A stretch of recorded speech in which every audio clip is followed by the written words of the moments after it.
Be ready, 10 seconds to go.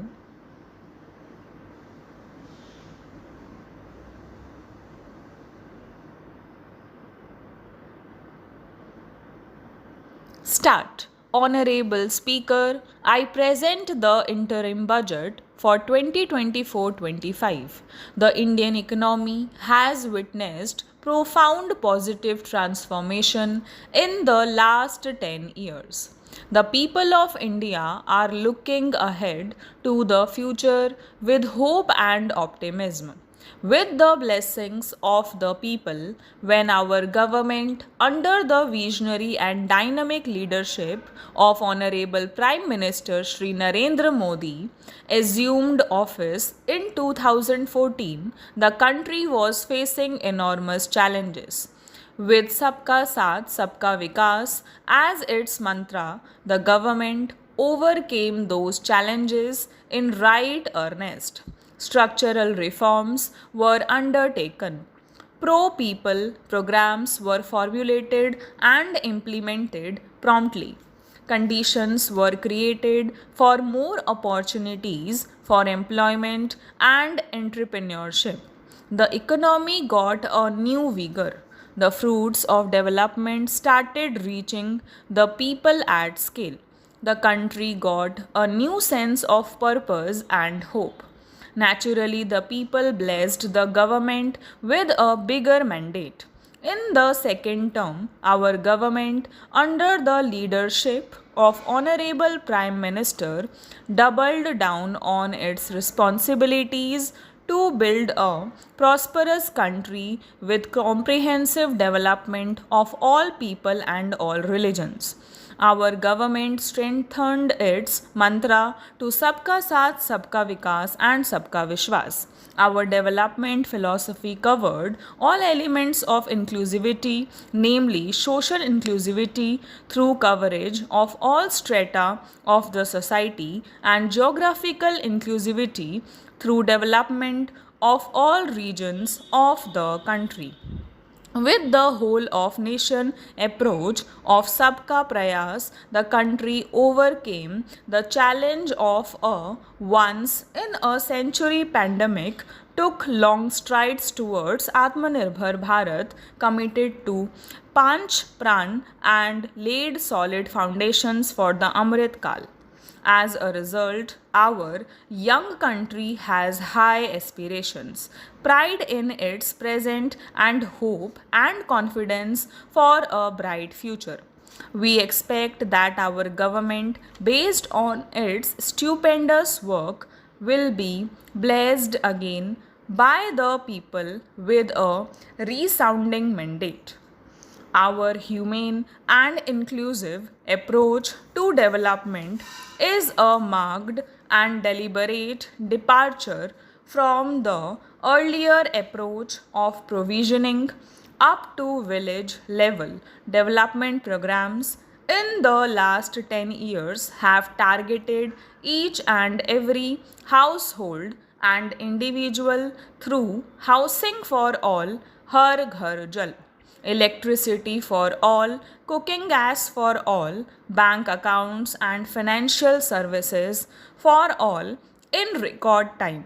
The worries about food have been eliminated through free ration for 80 crore people. Minimum support prices for the produce of Annadata are periodically increased appropriately. These and the provision of basic necessities have enhanced real income in the rural areas. Our government is working with an approach to development that is all round, all pervasive, and all inclusive. It covers all castes and people at all levels. We are working to make India a Viksit Bharat by 2047. For achieving that goal, we need to improve people's capability and empower them. Previously, social justice was mostly a political slogan. For our government, social justice is an effective and necessary governance model. The saturation approach of covering all eligible people is the true and comprehensive achievement of social justice. This is secularism in action, reduces corruption, and prevents nepotism. There is openness and assurance that benefits are delivered to all eligible people. The resources are distributed fairly. All, regardless of their social standing, get access to opportunities.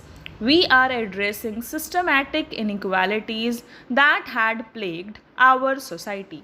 We focus on outcomes and not on outlays so that the socio-economic transformation is achieved.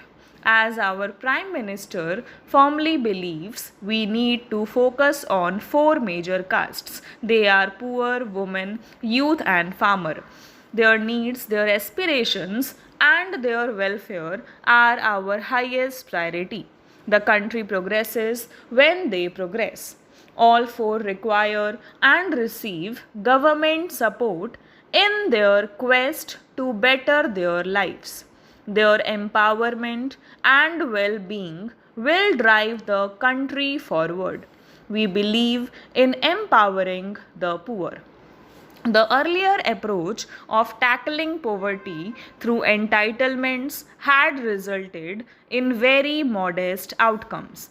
When the poor become empowered partners in the development process, government's power to assist them also increases manifold. With the pursuit of Sabka Saath in these 10 years, the government has assisted 25 crore people to get freedom from multidimensional poverty. Our government's efforts are now getting synergized with energy and passion of such empowered people. This is truly elevating them from poverty. Direct benefit transfer of rupees 34 lakh crore from the government using PM Jan Dhan accounts has led to savings of rupees 2.7 lakh crore for the government. This has been realized through avoidance of leakages prevalent earlier. The savings have helped in providing more funds for Garib Kalyan. PM Swanidhi has provided credit assistance to 78 lakh street vendors. From that total, 2.3 lakh have received credit for the third time now. PM Janman Yojana reaches out to the particularly vulnerable tribal groups who have remained outside the realm of development so far. PM Vishwakarma Yojana provides end-to-end support to artisans and craftspeople engaged in 18 trades. The schemes for empowerment of Divyangs and transgender persons reflect firm resolve of our government to leave no one behind in India. Stop